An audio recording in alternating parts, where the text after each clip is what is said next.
BDR বিদ্রোহে রাজধানীর পিলখানায় সংঘটিত হত্যাকাণ্ডের ঘটনায় সাবেক প্রধানমন্ত্রী শেখ হাসিনা, শেখ ফজলে নূর তাপস ও শেখ সেলিম, জাহাঙ্গীর কবির নানক, মির্জা আজম সহ আরও কিছু আওয়ামী লীগের নেতৃস্থানীয় লোক সরাসরি জড়িত ছিলেন বলে দাবি করেছেন র্যাবের তৎকালীন সিও সাবেক সেনা কর্মকর্তা লেফটেন্যান্ট কর্নেল জামান।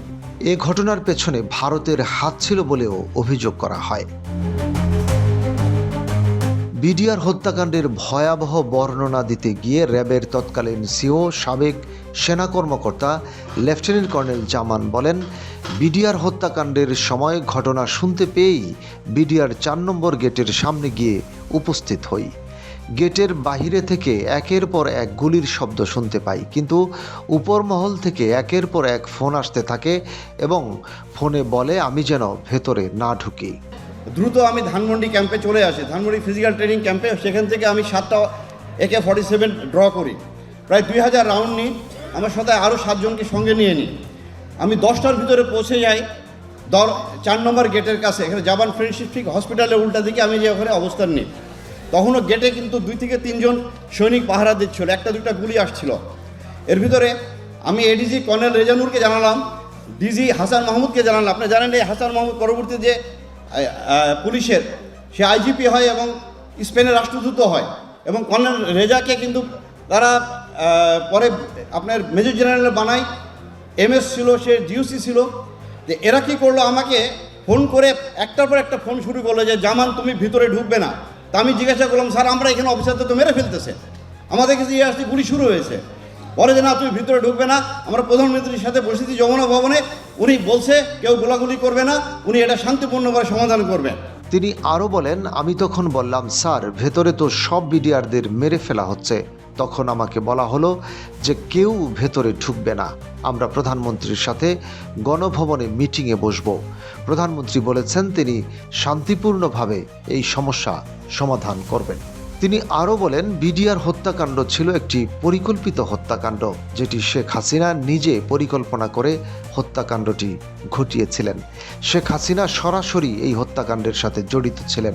তিনি আরও বলেন, বিডিআর হত্যাকাণ্ড কোনো হত্যাকাণ্ড ছিল, এটা পরিকল্পিত একটি হত্যাকাণ্ড ছিল, যেখানে শেখ হাসিনা সরাসরি জড়িত এবং তার নানক, মির্জা আজম, তাপস প্রত্যেককে। আমি কয়েকটা ছোট্ট ছোট্ট ঘটনা বলি। সারাটা দিন আমাদেরকে ঢুকতে দিল না। সেনাবাহিনী আসলো, এসে আমার কাছে তখন মেজর ওয়াকার ওয়াইসি ছিলেন 17 বেঙ্গলের, এখন বর্তমান সেনাপ্রধান। উনি একটা কোম্পানি নিয়ে আসলেন, আমাকে বলে জামান এখানে কি করব। আমি বলি স্যার আপনাকে কি বলেছে? বলেছে না আমাকে তো ভিতরে ঢুকতে নিষেধ করছে। তো বলেছে স্যার তাহলে তো আসলেন কেন আপনারা? কেউ যদি ভিতরে না ঢুকি তো ওনারা খালি হাতে যুদ্ধ করবে। এর ভিতরে কর্নেল গুলজার আমাকে ফোন দিল 10টার দিকে, 10:15টার দিকে, জামান তুই কোথায়, তুই তাড়াতাড়ি আমাকে বাঁচা, এরা এখন অর্গানাইজ না। আমি বলি স্যার আমি এসে গেছি স্যার, আমাদের ঢুকতে দিচ্ছে না। কর্নেল এমদাদ, আপনারা জানেন one of the best commando of Bangladesh, 500 জাম করেছিলেন উনি, ওনার জানে ভয় করে কিছু ছিল না। এই কর্নেল এমদাদ আমার জামান তুই একটা প্লাটুন নিয়ে ভিতরে আয়। আমি শাউট করতেছি কর্নেল রেজার সাথে যে স্যার আপনি যমুনা ভবন রাখেন, আমাদেরকে ভিতরে ঢুকতে দেন। আমার 5 নম্বর গেটে মেজর আমিন আছে, আমি এখানে আছি, প্রায় 150 আমার সঙ্গে র্যাবের সদস্যরা আছে, প্রত্যেকে আমরা আর্মড আছি, ঢুকতে দেয় না। বারবার খালি বলে ঢুকবো না কেউ, তোমরা ঢুকবো না কেউ, আমরা দেখতেছি। এর ভিতরে আপনার আমার কোর্সমের মেজর হাসান ফোন করলো, দোস্ত তুই আয়, এরা আমাদেরকে মেরে ফেলবে। আমি বলছি আমি ঢুকতেছি, আমি একটু আগে যাই, গুলি আসে, আমি আবার ডানে যাই, বামে যাই, আমার সামনে দেখলাম একটা ছোট্ট বাচ্চা মারা গেল। এরপরও আমরা ওখান থেকে ছুটে আসতে চাই না। সারাটা দিন আমাদের সাথে এভাবে খেললো। এর ভিতরে 1:30টার দিকে দেখি আপনার এই মির্জা আজম, নানক, মাহবুবা গিনি MP, মুস্তাক আহমেদ রুহি MP, ওয়ারেস বেলাল, এদেরকে আমি একটা মুহূর্ত যেন ভুলতে পারি না। আমার ইচ্ছে হচ্ছে গুলি করে হত্যা করি ওদেরকে। ওরা দেখি পতাকা হাতে করে ওখানে যাচ্ছে, যে তারা ওদেরকে বের করে প্রাইম মিনিস্টারের কাছে নিয়ে গেল। পরে শুনি তাদের নাকি বিরিয়ানি খাইয়েছে। রাত্রি 8টা থেকে 9টার দিকে আপনার যে ঘটনা ঘটলো, হঠাৎ দেখি আপনার মির্জা আজমকে নিয়ে ভিতরে ঢুকলো সাহারা খাতুন। সে যে কোয়ার্টারগার্ড থেকে কিছু বিডিআরের ডিডি অফিসারদের আপনার ওয়াইফদেরকে বের করলো, আমাদের কোনো অফিসারদের ওয়াইফকে বের করলো না। তখন রাত্রি 9টা মির্জা আজম ঢুকেছে দরবার হলে। আমার কাছে তখন মেজর মুনির উপরে বেঁচে ছিল আপনার সিলিংয়ের ভিতরে। এই মুনির এখনও বেঁচে আছে, এর সঙ্গে আমার কন্টিনিউয়াসলি যোগাযোগ। আমার সে মেসেজ পাঠাচ্ছে, আমি মুনি তুমি যেভাবে থাকো বেঁচে থাকো, তুমি করো না, কথা বলো না। বলে সে মেসেজ দিচ্ছে স্যার মির্জা আজম ভিতরে।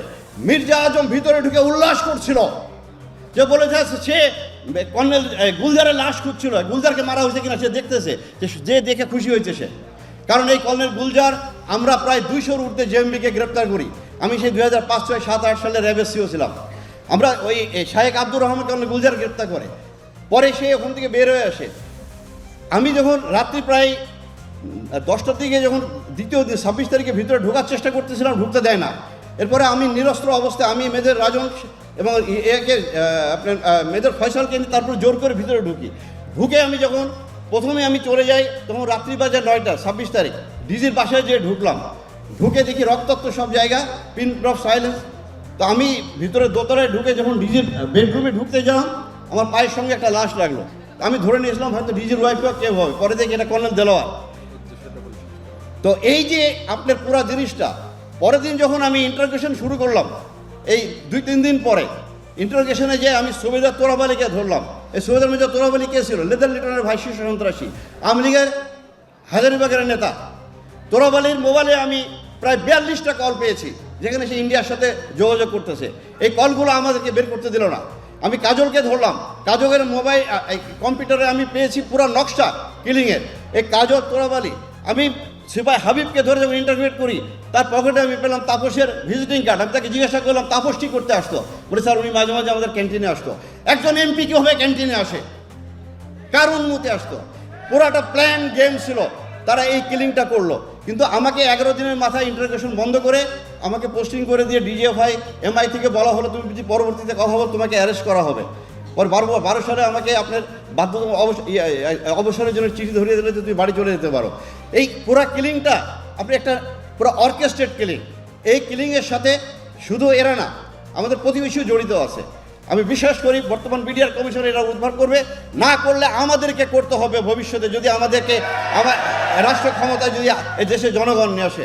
মনিরুজ্জামান তুহিনের পাণ্ডুলিপি এবং সংগৃহীত তথ্যচিত্রে রশিদ কামাল, বাংলাবাজার পত্রিকা ডিজিটাল।